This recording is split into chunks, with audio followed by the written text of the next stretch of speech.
Maka malaikat maut turun ke sini. Makanya ketika sakaratul maut sudah datang, maka yang baca Quran hentikan. Kenapa? Oh, memang gitu, ya. Jangan semakin kencang. Ayo Pak, insya Allah Pak, gitu. Al-Baqarah Pak, Al-Baqarah Pak. Al-Kahfi, Al-Kahfi. Enggak lah. Yang baca Quran berhenti dulu. Kemudian digantikan dengan kita mentalkin. Antum agak ke sana dikit.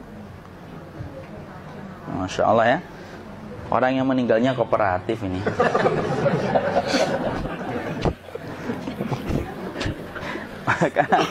maka agak ke sini ya. Maka disunahkan kita untuk mentalkinnya. Nanti ketika mentalkin jangan terlalu sering, jangan terlalu membebani.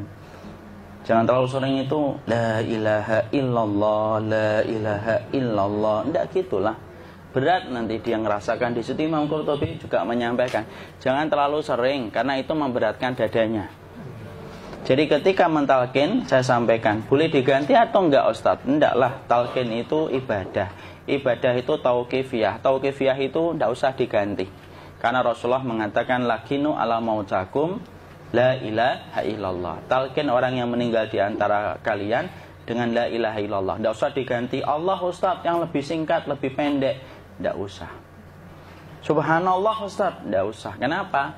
Karena talqin sudah ditetapkan ucapannya oleh Nabi, begitulah kita mencontohnya. Jadi tidak usah diganti. Cara mentalqin, jadi kalau keadaan sudah tenang, tolong kalau sudah sakaratul maut jangan ditinggalkan. Karena sesungguhnya pertempuran setan itu pada detik-detik kematian semacam ini. Dan betul-betul berusaha untuk menjadikan dia murtad. Nanti makanya di situ di buku nanti dibahas kan, pertempuran setan itu sampai detik-detik orang mau mati itu sudah ayo kufur, murtad aja tuh, kamu sakit kan? Nah, itu kayak gitu. Makanya jangan ditinggal. Capek gitu kok nggak meninggal gitu ya. Udah gantian mas. Dan jangan kemudian meninggalkannya. Mangkat dulu gitu. Tidaklah, janganlah. Terus ditampingi terus. Kalau bisa, ya sudahlah berikan waktunya kita untuk sementara waktu itu betul-betul berkhidmah kepada orang yang kita cintai terakhir kalinya. Cara kita kemudian mentalkin adalah, yaitu adalah di sebelah kanannya, la ilaha illallah. Biarkan dia mencerna dulu, tidak usah buru-buru kemudian kita langsung nimpali lagi. Dia mencerna dulu sembari kita doakan, peluk, ya Allah dimudahkan gitu. Kalau ada orang yang bisa ngucapin la ilaha illallah itu siapa yang memberikan itu Ustaz? Yang memberikan kekuatan Allah Pak. Karena ngomong aduh aja sudah tidak mampu. Makanya Allah berfirman dalam surat Ibrahim, yusabbitullahu alladhina amanu bil qawli tsabit fil hayatid dunya wa fil akhirah. Allah teguhkan perkataan orang yang beriman dalam kehidupan dunia dan akhirat. Dunia itu ya ketika menjelang kematiannya. Makanya dia bisa ngomong la ilaha illallah. Sebenarnya ngomong aduh aja udah gak mampu. Kalau bisa ngomong, dia pasti ngomong aduhnya dulu. Tapi Allah yang menggerakkan. Ngomong la ilaha illallah. Makanya mangkana akhiru kalamihi la ilaha illallah dakhalal jannah. Barang siapa akhir kalamnya itu adalah la ilaha illallah, pasti masuk surga. Makanya kita lagi la ilaha illallah. Dah. Cara dulu. Enggak usah minta diburu-buru ya. Enggak usah gini. Ayo la ilaha illallah. Ayo.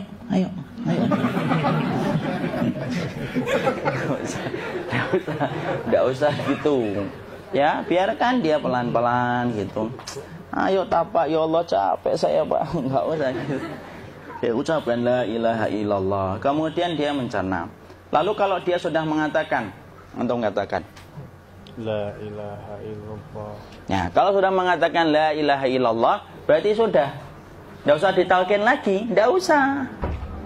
Belum meninggal juga Ustaz? Tidak apa-apa, biarin aja. Dia di situ aja. Kecuali dia ngomong lagi dan gak usah diajak ngomong alhamdulillah ya Pak, ya Allah gitu. Terus dia jawab alhamdulillah. Itu berarti ucapan terakhirnya alhamdulillah. Atau ketika habis ditalkin la ilaha illallah, dia ngelihat air. Nah, itu berarti ucapan terakhirnya air. Talkin lagi. Nggak usah marah. Aduh Pak minta air. Kuncinya mau minta air nanti aja dikubur gitu loh. Jangan gitu. Biarin aja. Jangan kemudian setelah la ilaha illallah La ilaha illallah. Terus, ayo tutup, awas ya ngomong lagi ya. Nggak usah gitu juga. Maka kemudian setelah la ilaha illallah sudah, nggak usah diajak ngomong gitu. Terus kemudian nggak usah ada anaknya perempuan, ya Allah Pak, sudah bisa ngomong la ilaha illallah, usah gitu. Cukup dalam hati alhamdulillah gitu. Diam kita dengerin gitu. Disitulah nanti biasanya tadi detik dia terakhir. Dia nanti ngeliat di sini Pak, prosesnya itu. Nanti kaki langsung sebagian jempol dingin dia. Kaki, telapak kakinya langsung kalau kita geningkan dingin kayak kaki yang kena AC langsung. Kemudian dia langsung ningkup gini, dikit dia, mulai kaku dia. Atau kalau enggak, gini dia. Langsung kayak jatuh, kayak kepala nanti yang paling terakhir. Kepala itu pasti ada gerakannya Pak, ini meninggal itu. Pasti gitu. Pasti gitu. Karena apa? Sudah tidak ada beban ruh yang menahannya.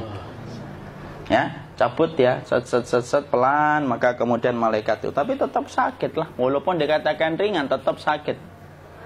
Maka kemudian sakit gitu, ngelewatin sini, jantung kemudian sudah tidak berfungsi, kemudian ginjal Pak, ngelewatin ginjal tidak berfungsi. Bapak bayangkan kan, kalau yang pernah sakit batu ginjal Pak, sepakat nggak kalau kita batu ginjal itu sakitnya luar biasa Pak? Itu baru titik batu kecil di ginjal. Kita bisa bayangkan tiba-tiba ginjal tidak berfungsi. Sakitnya kayak apa Pak? Tiba-tiba ginjal nggak berfungsi, pankreas naik, kemudian tek jantung. Jantung ini dia masih hidup dia, di sininya masih hidup walaupun jantungnya sudah berhenti. Naik. Kemudian mata, dia ngelewatin mata. Organ tubuh yang paling setia sama ruh itu mata.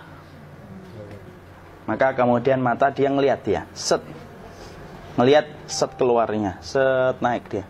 Ya dilihat ini sama dia.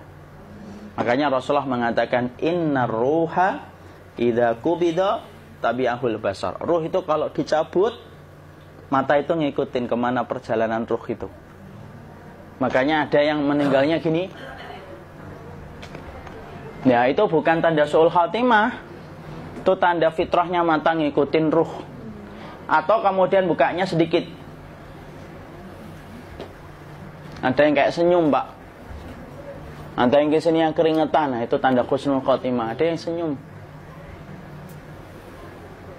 Jadi sakitnya setelah selesai itu plong gitu loh. Makanya kemudian ada yang tersenyum. Maka itu tanda. Kalau kita ngelihat orang yang membuka mata kayak gini, tidak usah takut.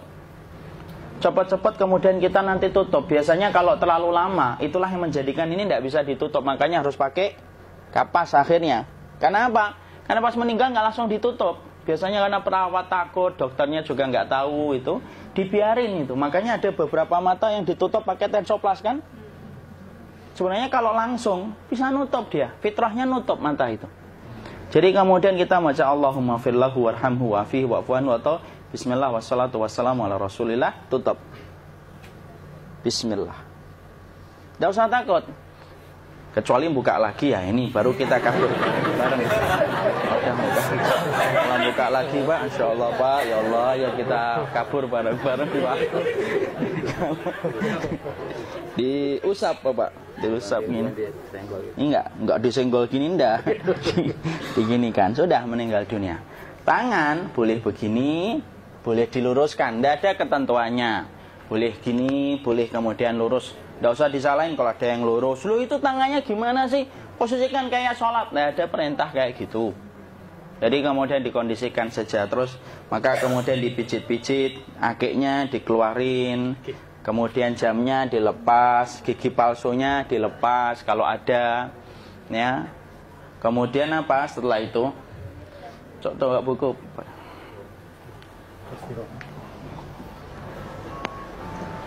Kemudian kalau bisa awal-awal kemudian taruh buku atau sesuatu yang agak berat di perutnya ketika baru meninggal dunia. Kenapa kemudian ditaruh kayak gini? Bukan apa-apa, supaya membantu sisa-sisa pencernaan dia untuk keluar.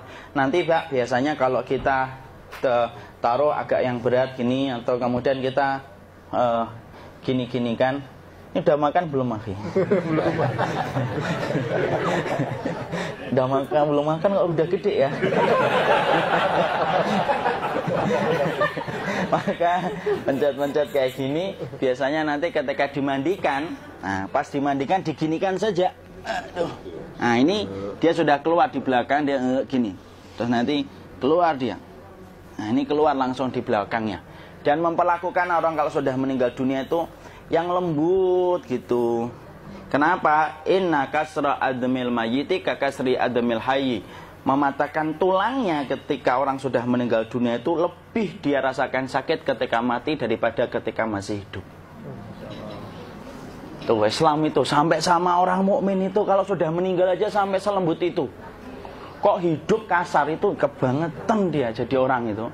Mau sampai orang mati itu kemudian disuruh yang lembut. Kalau ada aib disuruh nutup, tidak boleh diceritain. Misalkan di belakangnya beliau ini ada tompel, gagah-gagah tompelnya gede gitu.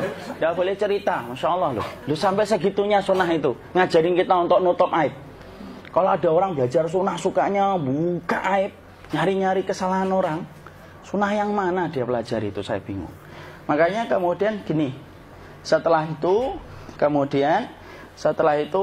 selesai maka kemudian tutup dengan kain.